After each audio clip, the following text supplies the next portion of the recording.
Welcome. My name is Sister Peggy Murphy. I'm a Dominican sister and a professor of religious studies here at Mount St. Mary College in Newburgh. We're delighted to share with you a little of our history and our walking tour. We're standing now at the building we call the Villa. It houses our administration offices now. It actually was the entire college in 1963, the year that the college opened. Our present students love to hear those stories, that this tiny building housed everyone, 12 young women. Their dorms, their labs, their dining hall, everything was housed in this tiny building. And now we have 2,500 students, so we're certainly grateful for that growth and grateful to the Van Duzer family who attended our commencement some years ago. They're involved in publishing in New York City. This was their weekend home and they very graciously sold it to the sisters. So please join me inside and we'll see some of the artifacts we have. We're standing in the library room of the Van Duzer family's home. It became in 1915 the library of Mount St. Mary Academy High School, and then in 1963 the library of our college. When we built our main building, Aquinas, there was in 1963 a very fine procession, human chain as it were, of books from this site to our larger library in the main building. Students, parents, faculty, friends, with passing books hand to hand they speak about. A very beautiful part of this room, though, is research that's been done on one of the windows that is covered by a mirror. That was apparently a signal that this room may have been used as a stop on the Underground Railroad, the escape route we know from the time of slavery. So we're very delighted to consider that people walk to freedom through this property. We're hoping our students, again, are walking to freedom from liberal arts. This room was the parlor of the Van Duzer family home.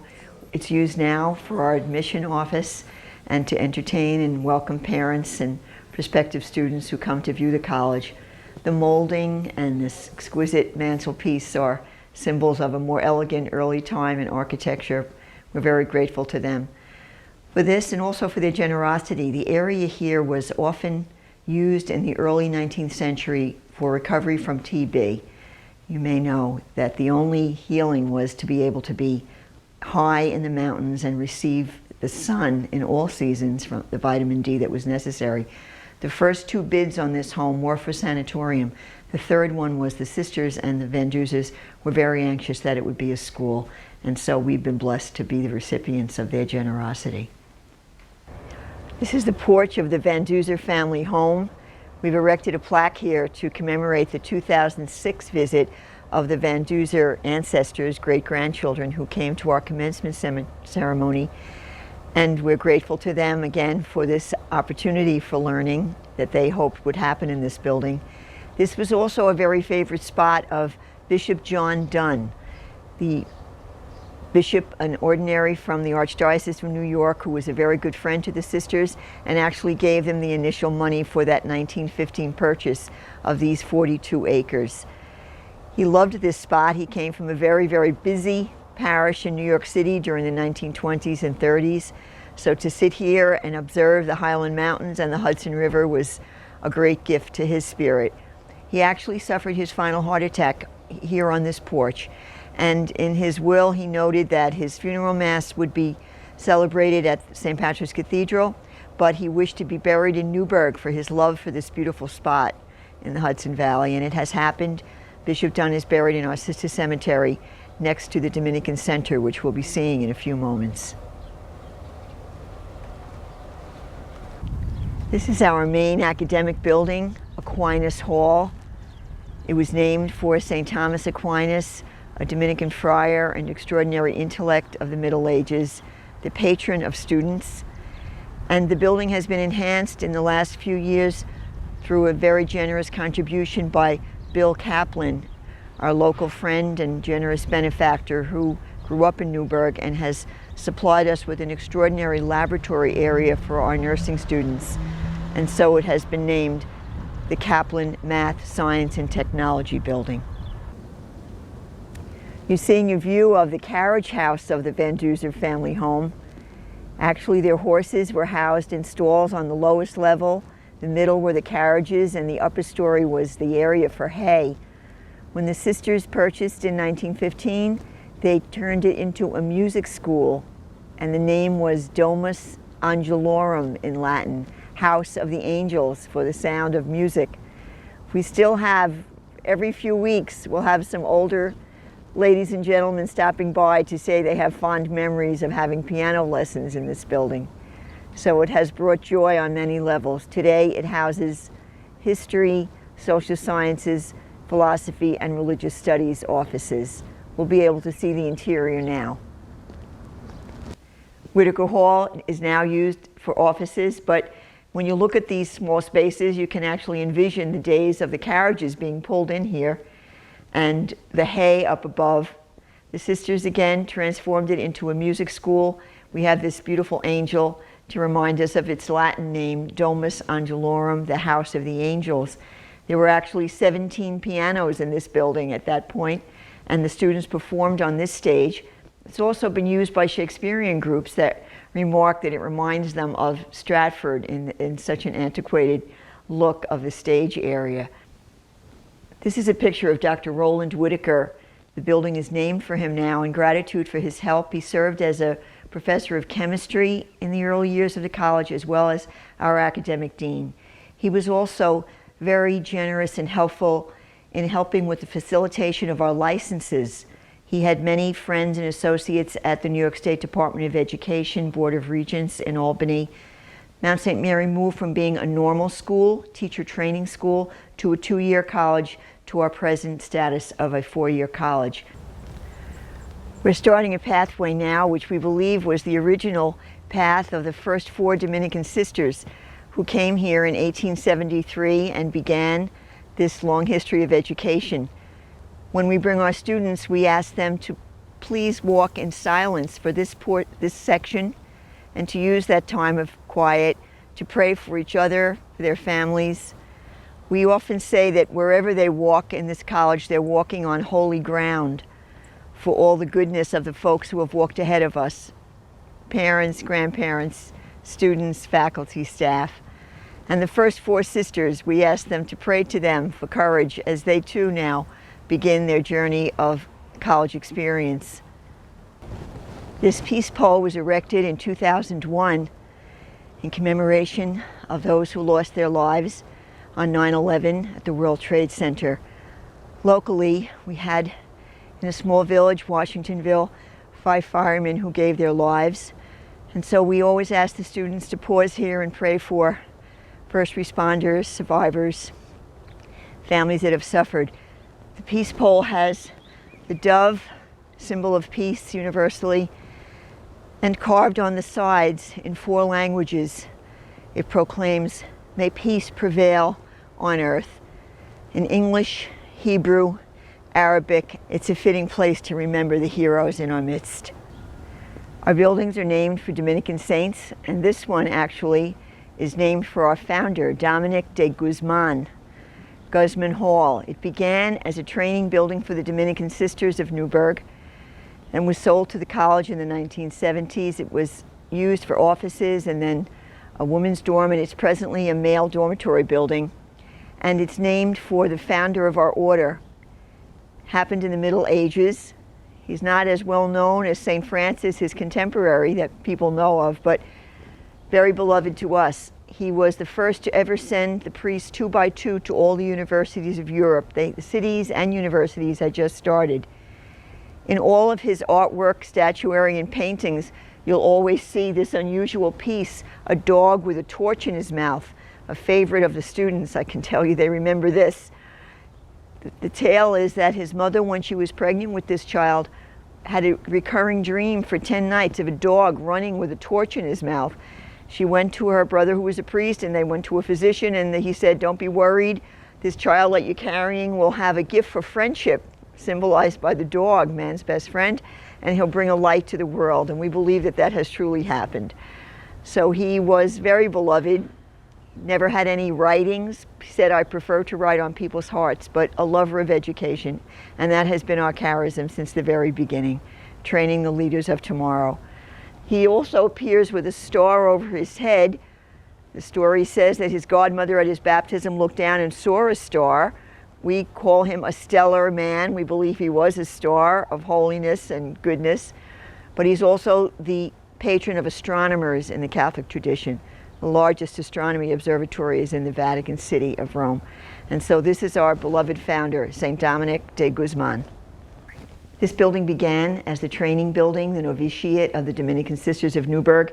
This is their seal. They were called the Congregation of the Most Holy Rosary. It's a black and white cross, which was from actually Bavaria, Ratisbon, Germany, where the sisters originated, and Veritas, the motto of the order, truth in Latin. We have an amusing, maybe not such unusual story of how our sisters came to the United States.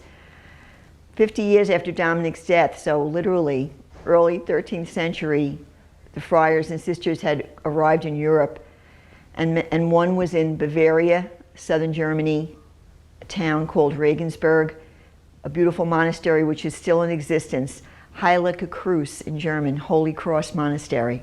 It was of cloistered sisters. We are still in contact with them. They were tried to be closed by Napoleon, but they opened a school and were allowed to stay open. They were bombed out in World War II and rebuilt and so forth. There was a priest who came from Germany to the Pittsburgh area, very German area, and he was pleased and happy in the parish, 1800s, but saw the struggles of children who were not able to speak English. He returned to his home city and visited his cousin, who was a sister in Holy Cross Monastery. He begged her to consider coming to the New World with her friends. She was understandably very reluctant because it was the Wild West, we could say, everywhere, almost like the Gangs of New York film, you know. But after some consideration and writing back for 2 years, in 1853, she ventured here with 3 of her friends. Sister Josepha Witzelhofer and 3 of her friends agreed to come. They traveled in lay clothing for 3 weeks, steamship journey. They kept an exact diary so we know what occurred. And it did not turn out as they had hoped. Many immigrants' tales, I believe. We have a contemporary stained glass window here which describes the events. Here are the 4 sisters on the dock in New York. We believe this may be Sister Josepha looking for Father Wimmer. Father Wimmer, the cousin, was to appear to receive them at the dock. The letter was lost in the mail. We jokingly sometimes refer to him as Father No-Show Wimmer, but God had his hand. They waited and waited, and finally, in desperation, they did not speak English. They called a gentleman over who could read in German. He said, "Wait here, don't be frightened." He came back shortly with his priest from Brooklyn and in a horse and cart, who said, "Please come in, I would love to have sisters." We never got to Pittsburgh, obviously. We still have that school, Most Holy Trinity, in Williamsburg, Brooklyn. So these are the first 4 sisters. Over here you can see the spire of the Regensburg Church of the Monastery of Holy Cross, the school and the church which they had so loved and knew they would never see again. They actually, shortly after arrival in Brooklyn, bought land in Amityville, Long Island, Suffolk County, and replicated this building. So I've trained in Long Island, and it's quite startling for us to travel to Germany and get out of the car and see that the exact school and church that we knew in New York is a replica of the one in Regensburg, Germany. 10 years later, numbers of women had joined them in Brooklyn, though the life was difficult. They received a letter from a priest just across the road here from our college, St. Mary's Church, notifying the sisters that there was land for sale and he would love to have Dominican sisters come to begin a school. And here they are. Our first 4 sisters are walking up the hill, the path that we just walked on together.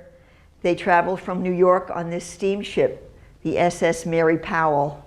We have Powell Avenue out here named for that experience. They came with much courage, not knowing anyone, walked up the hill, and this home was available, the McAlpin family home. It was the site of the first Mount St. Mary School, elementary school, and also Mount St. Mary Academy. It was a boarding school for young women and a day school for boys and girls. And still we have many grandmothers and grandfathers in the area who have fond memories of being students at the Mount St. Mary Academy. We'll move on to our Founders Chapel. our student chapel that we have in this building.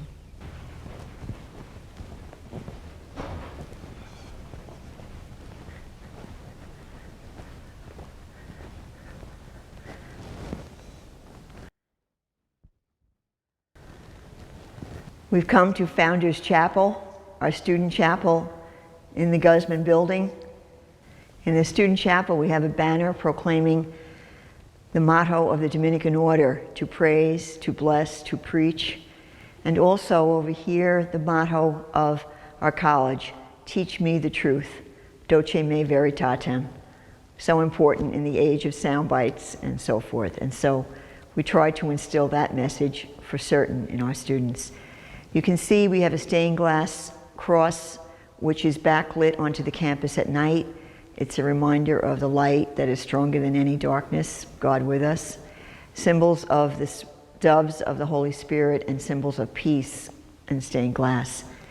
Here at the rear we have a triptych, which is a brief synopsis of the life of our founder, Dominic de Guzman.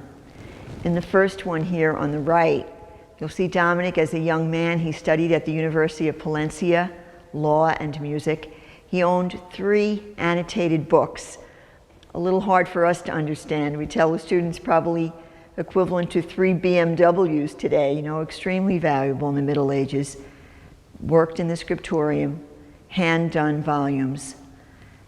It was the time of the Black Plague.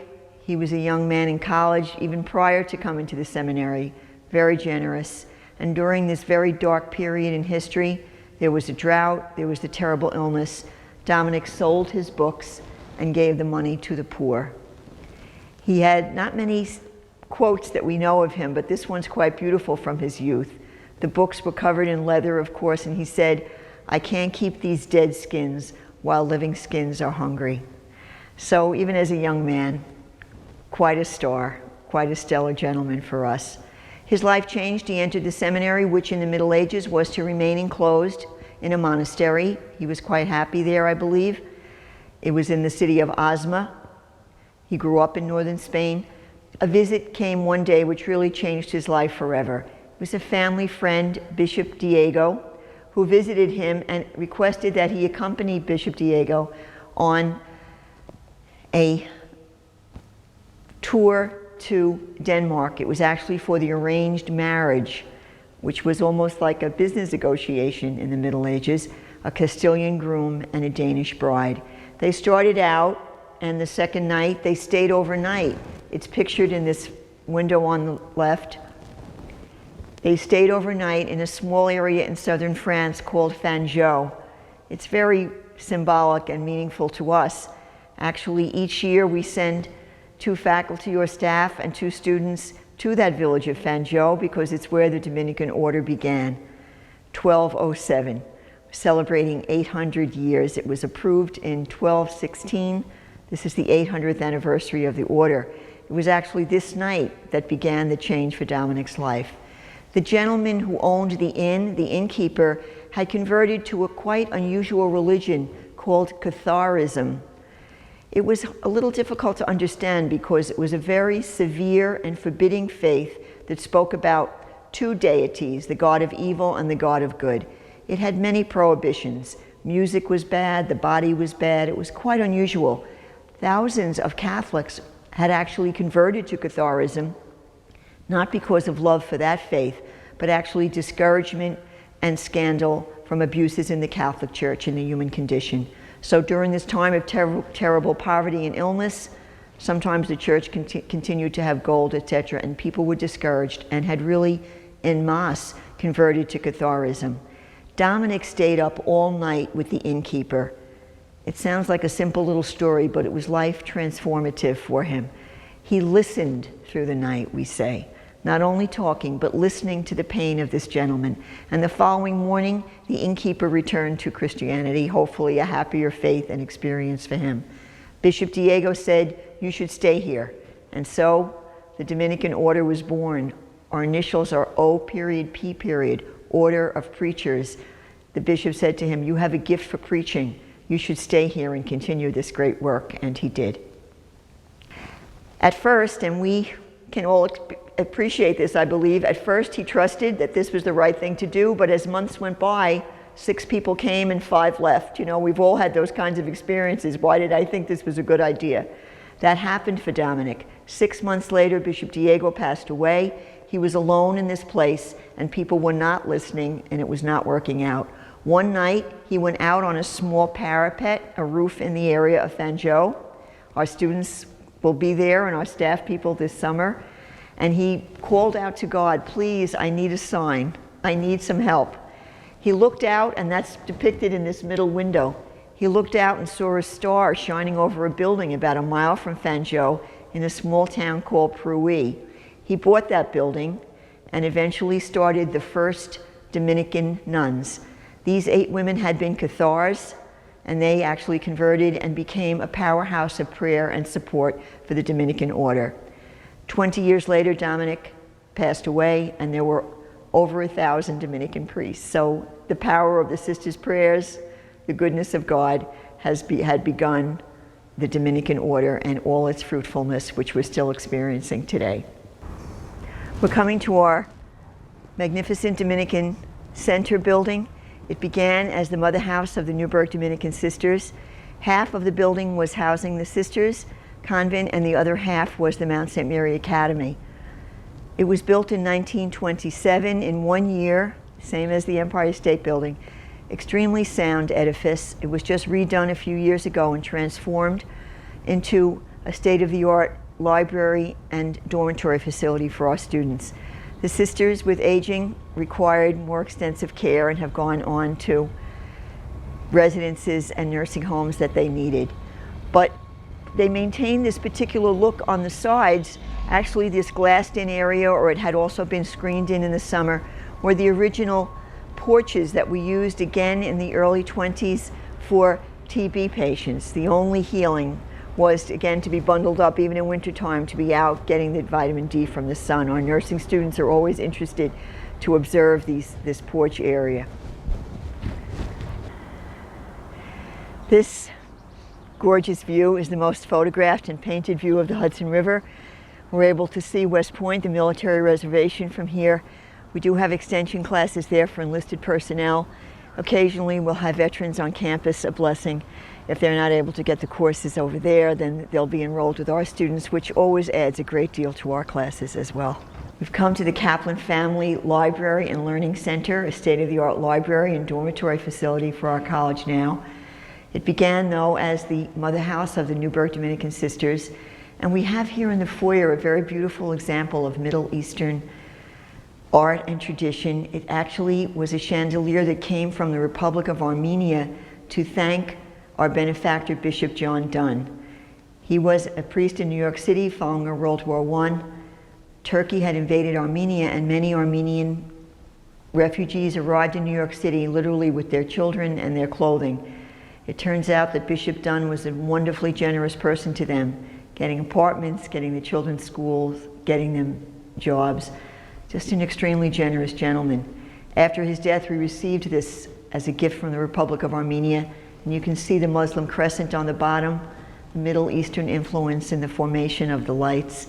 Quite a beautiful tribute to his goodness, and helpful now. I teach Islam in the World Religions course. It's important for us to recognize others' traditions. The other interesting little anecdote, we have a very beautiful statue of St. Dominic here in the foyer, and Our Lady of Victory, Blessed Mother. This one became somewhat discolored, and a word went out, does anyone know someone who could work with marble? And we did actually not have a name that we could provide. Actually discovered the name of a gentleman who lived just 5 miles away in a small village, Wappingers Falls. He came, an elderly gentleman who had worked for many years in this beautiful craft. He saw it, he saw this statue and said he certainly could help us and was glad to do it.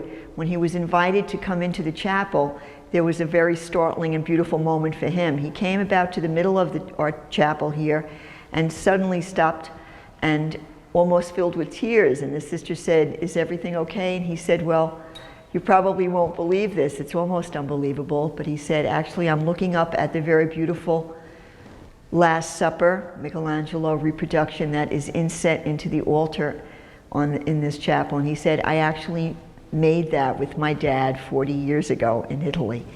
He said, I've never been here before, and I was right down the road and didn't realize. He said, of course, we shipped around the world, and I wouldn't have known where Newburgh, New York was when I was a young man, but I'm very glad to see the beauty of that tradition happening here. He then showed them his dad's initials, his name, that were carved into our own Last Supper. This entire edifice is quite extraordinarily beautiful. Our alums are able to be married here. We have almost one wedding a month now. But every piece of beauty practically that you see, Carrara marble, priceless beauty, our stained glass is from Munich, Germany. Almost all gifts of Bishop Dunn. He had friends from around the world. He had been so good to people. He had a gift for friendship, and we've benefited so much from all of the beauty that he provided for us. This is the beautiful chapel of the Dominican Center. Catholic churches traditionally have holy water at the entrance as a reminder of baptism. It's often some simple bowls of water. Here, as you can see, two very beautiful angels of Carrara marble, gift of Bishop Dunn. Likewise, the Stations of the Cross, also a gift and imported from Italy. The windows were painted in Munich, Germany, sent here from a company in Minnesota. The art department tells us it's one of the greatest examples of red stained glass in the United States. Apparently very difficult to paint red. It needs to be mixed with gold in order not to run. So we're surrounded by beauty, truly. And again, almost all gifts of Bishop Dunn. The chapel has traditional pews, as you see in churches in the back. We have this unusual configuration here in the front. The Dominican sisters had studied in Washington, and they saw again what had been in the Dominican houses in Europe. These benches that faced each other, they're called choir to choir. The Dominican sisters and priests would chant back and forth to each other, sing back and forth to each other with the prayers. Dominic had a very beautiful statement. He said, we can bow to the God in each other as well as the God on the altar. It's a very beautiful tradition that's been maintained by this architecture. The altar, as you can see, is quite exquisite. The Michelangelo Last Supper that's familiar to us, again, is inset into the main altar. It was constructed by our neighbor. We have here in the front two very beautiful mosaics. Here, St. Dominic with the symbols of the dog, the star, done in colored mosaic. And on this side, St. Thomas Aquinas, again, lover of the Eucharist, intellect of the Middle Ages. On the altar, we have what's traditional in many churches, the Greek Alpha and Omega. God will be with us at the beginning of life and also, of course, unto the end. The corpus on the crucifix in this church is extraordinarily unique. A friend of Bishop Dunn, who was a missionary in South Africa in the 1920s, had this sent as a gift. The corpus, the body of Christ that's here, was carved from one solid piece of ivory, one elephant's tusk that was found in Africa in the 1920s and shipped here.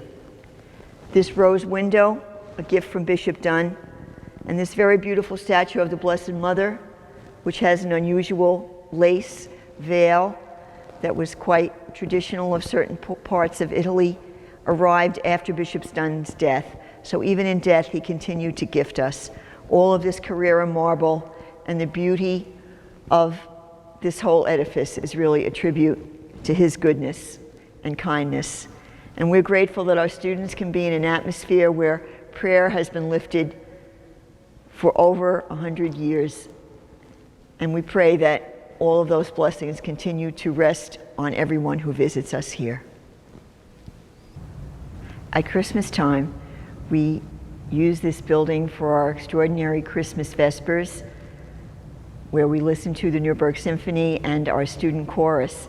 We're blessed with an extraordinary pipe organ, and also the building was constructed with excellent acoustics. No microphones needed for the beauty of the sounds here. Ave Maria,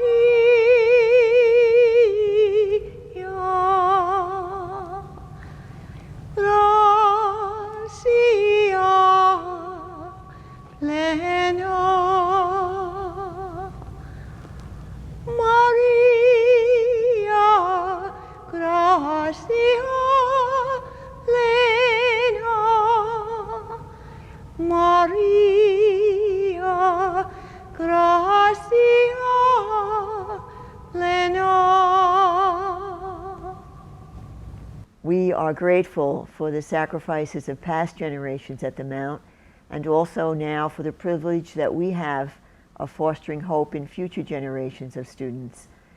As we continue our Dominican tradition, we pray that our students, faculty, and staff will continue to be compassionate and generous citizens who go out with joy to serve in our communities.